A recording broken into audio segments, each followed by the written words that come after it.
Good morning student. ये है आपका पार्ट 6 चश्मा। थोड़ा अजीब नाम है कि चश्मा, ये क्या कहानी हुई। पर जिस तरह आपने मुंशी प्रेमचंद की एक कहानी पढ़ी थी ईदगाह, उसमें एक छोटे से बच्चे ने सब कुछ भूलकर अपनी दादी के लिए चिमटा खरीदा था, कुछ ऐसा ही इस कहानी में एक बच्चा अपने दादाजी के लिए करना चाह रहा है। इसमें आप ध्यान से पढ़ेंगे, जो लेखक है वो अपने बेटे के पास विदेश में आया हुआ है भारत से, और वो एक लेखक है।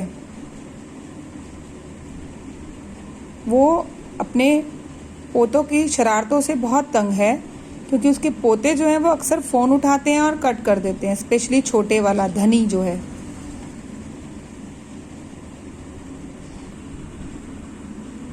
शाश्वत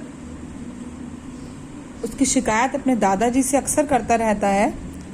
वो इस बात से बहुत तंग है कि जो धनी है वो दादाजी की नकल उतारता है और ये बोलता है कि मैं आपसे भी अच्छा लेखक हूँ और अब से मैं ही हिमांशु जोशी हूँ। और इस बात में उसकी दादी और मम्मी हंसकर उसका साथ दे जाते थे।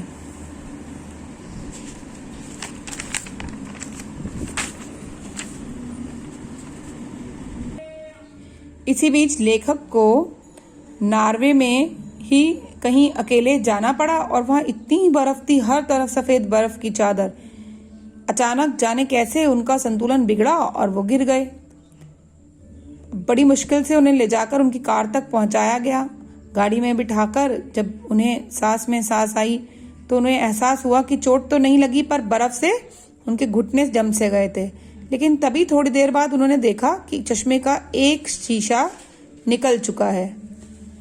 अब बिना चश्मे की उन्हें दिक्कत होनी थी, तो उनके बेटे ने, शिविर ने, उनसे कहा कि चलिए हम देख आते हैं और पता करते हैं, कहीं नया चश्मा लग जाएगा। जब उन्होंने पता किया, क्योंकि ये भारत नहीं था, नॉर्वे था, तो वहाँ पर क्या था कि जब टेस्ट हो गए सारे, तो उनसे 6000 क्रोनर मांगे गए। अब वो भारतीय मुद्रा के हिसाब से बनते हैं 36,000। लेखक को लगा इतने पैसे क्या वेस्ट करने, हम भारत जाकर बनवा लेंगे। उनके बेटे ने बहुत कहा, लेकिन वो नहीं माने। अचानक वो घर आए जब, तो अचानक उन्हें याद आया कि शाश्वत उनसे धनी की शिकायत कर रहा था। धनी सामने ही बैठा था। उन्होंने पूछा उससे, धनी से, कि ये बताओ तुम इतने छोटे हो, कहानी कैसे लिख सकते हो? तुम्हें तो अभी लिखना पढ़ना भी नहीं आता, इतनी कम उम्र है, 6 साल के हो।